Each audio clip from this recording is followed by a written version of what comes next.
ഭൂരിഭാഗം ആളുകളും അനുഭവിക്കുന്ന ഒരു പ്രധാന പ്രശ്നമാണ് താരൻ അല്ലെങ്കിൽ ഡാൻഡ്രഫ്. നമ്മൾ മുടി ചീകുമ്പോഴോ തല ചൊറിയുമ്പോഴൊക്കെ വെളുത്ത കളറുള്ള പൊടികൾ നമ്മുടെ മുഖത്തേക്കോ ഡ്രസ്സിലേക്കൊക്കെ വീഴുന്നത് നമ്മുടെ കോൺഫിഡൻസിനെ തന്നെ ബാധിക്കും. അപ്പം എന്തൊക്കെയാണ് അതിന്റെ കാരണങ്ങൾ, എന്തൊക്കെ ട്രീറ്റ്മെന്റ് നമുക്ക് ആയുർവേദത്തിൽ കൊടുക്കാൻ പറ്റും എന്നാണ് ഈ വീഡിയോയിൽ ഉൾപ്പെടുത്തിയിരിക്കുന്നത്. നമസ്കാരം, ഞാൻ നല്ല ആയുർവേദത്തിൽ നിന്നും ഡോക്ടർ ലക്ഷ്മി ശരണ്യാണ്. സാധാരണയായിട്ട് നമ്മുടെ സ്കിന്നിലും സ്കാൽപ്പിലും സെബീഷ്യസ് ഗ്ലാൻസ് എന്ന് പറഞ്ഞ ഗ്ലാൻസ് ഉണ്ട്. അതെന്താന്ന് വെച്ചിട്ടുണ്ടെങ്കിൽ സെബമാണ് പ്രൊഡ്യൂസ് ചെയ്യുന്നത്. അത് നോർമലി നമ്മുടെ സ്കിന്നിനെ പ്രൊട്ടക്ട് ചെയ്യാൻ വേണ്ടിയിട്ടാണ്. എന്നാൽ ചില പ്രത്യേക കാരണങ്ങൾ കൊണ്ട് നമ്മുടെ സെബീഷ്യസ് ഗ്ലാൻഡ് കൂടുതൽ സെബം പ്രൊഡ്യൂസ് ചെയ്യും. അതൊരു ഓയിലി ആയിട്ടുള്ള സബ്സ്റ്റൻസ് ആണ്. അപ്പം കൂടുതൽ ഫംഗൽ ആക്ടിവിറ്റി ഉണ്ടാവും നമ്മുടെ സ്കിന്നിൽ. അപ്പം അത് നമ്മുടെ സ്കാൽപ്പിൽ ഇരുന്നിട്ട് നമ്മുടെ സ്കാൽപ്പിനെ ഭക്ഷിക്കുകയും നമ്മുടെ സ്കാൽപ്പിലെ ചൊറിച്ചിൽ, അതുപോലെ തന്നെ വെളുത്ത കളറുള്ള പൊടി ഉണ്ടാവുക, അങ്ങനത്തെ ഒരു കണ്ടീഷനെയാണ് നമ്മൾ താരൻ എന്ന് പറയുന്നത്. ജനറൽ ആയിട്ട് ആളുകൾ ഡ്രൈ സ്കാൽപ്പും ഈ താരനും തമ്മിൽ മാറിപ്പോവാറുണ്ട്.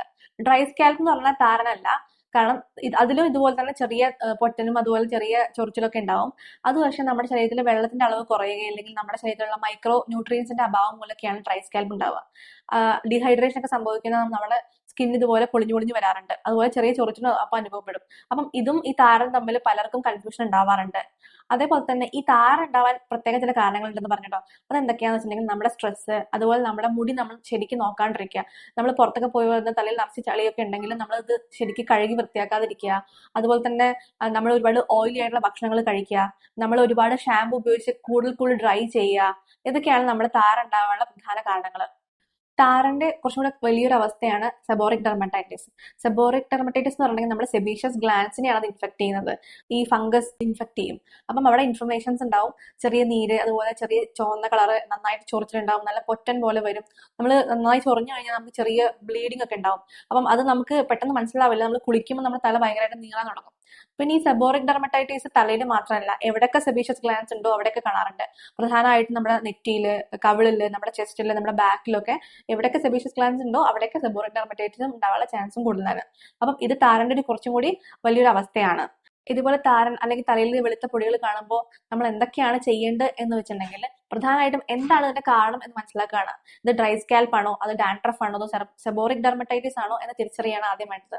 പല ആളുകളും ഇത് കാണുമ്പോൾ താരനാണെന്ന് കരുതി ഒരുപാട് ആന്റി ഡാൻഡ്രഫ് ഓയിലൊക്കെ തേക്കാറുണ്ട്, അതുപോലെ തേച്ച് വെക്കാറുണ്ട്. അത് കഴുകി കളയാറുമില്ല. ഇങ്ങനെ ചെയ്യുമ്പോൾ നമ്മുടെ തലയിൽ കൂടുതൽ ഓയിൽ പ്രൊഡ്യൂസ് ചെയ്യുകയും അത് നമ്മൾ ഫംഗൽ ഗ്രോത്തിനെ ഹെൽപ്പ് ചെയ്യാണ് ചെയ്യുന്നത്. അത് നമുക്ക് ദോഷം ചെയ്യും. അപ്പം എന്താണ് അതിന്റെ കാര്യം എന്ന് മനസ്സിലാക്കുക.